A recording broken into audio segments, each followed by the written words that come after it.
کہ بنیادی طور پر انما الاعمال بالنیات، اعمال کا دار و مدار نیت پر ہوتا ہے، اور نیت المؤمن خیر من عملی، مومن کی نیت اس کے عمل سے بہتر ہوتی ہے۔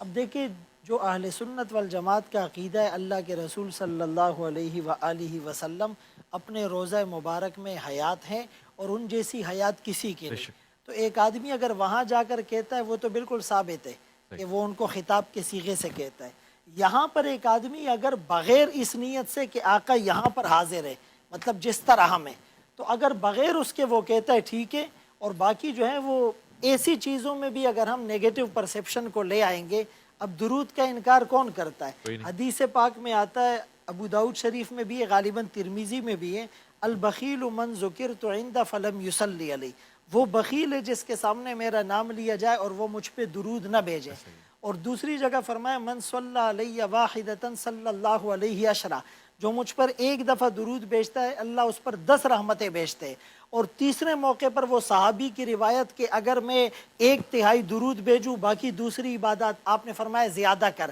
میں آدھا درود بھیجوں باقی دوسری عبادات، آپ نے فرمایا اور زیادہ کر۔ اس نے آخر میں کہا میں درود ہی درود پڑھتا رہا، آپ نے فرمایا تیرے سارے مسئلے حل ہو گئے، تیری بخشش یقینی ہو گئی۔ تو انور شاہ کشمیری رحمۃ اللہ علیہ اور یہ اکابر تو پوری زندگی آقا کا نام بھی بغیر وضو کے نہیں لیا۔ تو درود شریف پڑھے، محبت سے پڑھے، یا ایھا الذین آمنوا صلوا علیہ وسلموا تسلیما، ان اللہ وملائکتہ یصلون علی النبی، پھر درود کے اپنے بہت سے الفاظ ہیں اور ہر آدمی محبت میں پڑھتا ہے، اس کو پڑھتا رہے۔ تبارک الذی نزل الفرقان علی عبده لیکون للعالمین نذیرا۔